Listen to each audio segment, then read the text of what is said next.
James is a mixed traffic engine. He can pull both freight cars and coaches. He's proud of his smart red paint, and so is his driver. Everyone says you brighten up their day, James. One morning, James whistled loudly at the other engines.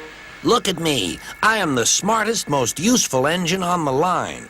Rubbish, replied Thomas. We're all useful. Sir Topham Hatt says so, and he's head of the whole railway. You know what, James? Added Percy. What? Replied James. You're getting all puffed up. James huffed away. Later, he was still boasting. I'm the pride of the line. I saw you pulling freight cars, snorted Gordon. You're only a goods engine. I pull coaches, too. Not as much as I do. But Sir Topham Hatt has plans for me. James was only making this up, but Gordon believed him. What plans? Wait and see. Oh dear, he thought. Now what'll I do? Thomas was shunting shining new coaches. Good morning, James. Are those coaches for me? Asked James hopefully. No, these are for Gordon's Express. I'll fetch your freight cars next. But James was going to play a trick on the other engines. Actually, Thomas, I'm taking the coaches. Sir Topham Hatt asked me to tell you.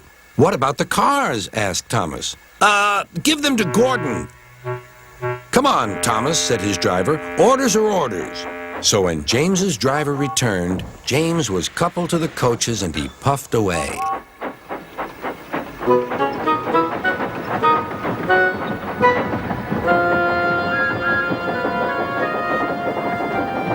Thomas returned with the freight cars, and a few minutes later, Gordon arrived.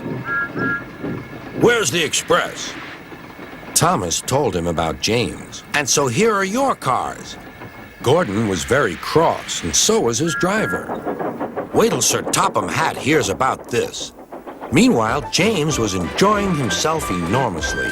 What a clever plan! What a clever plan! He chuffed.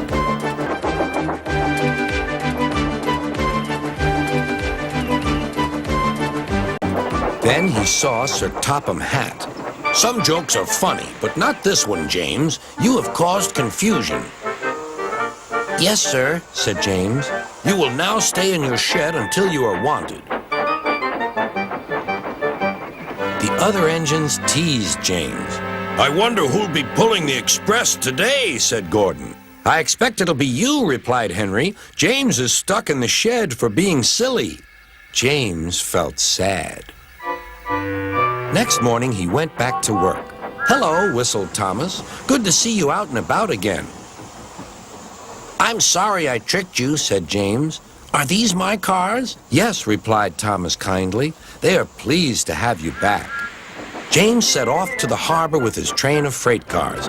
He bustled about all day, pushing and pulling them into place.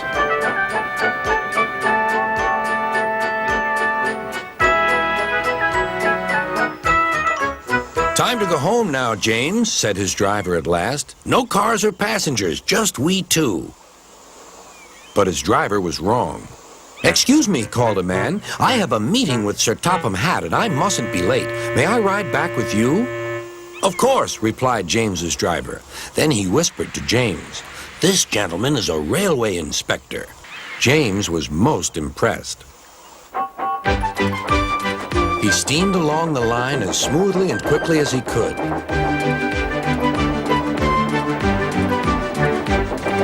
Sir Topham Hatt was waiting on the platform, and the railway inspector greeted him warmly. This clever engine gave me a splendid ride. You must be proud of him.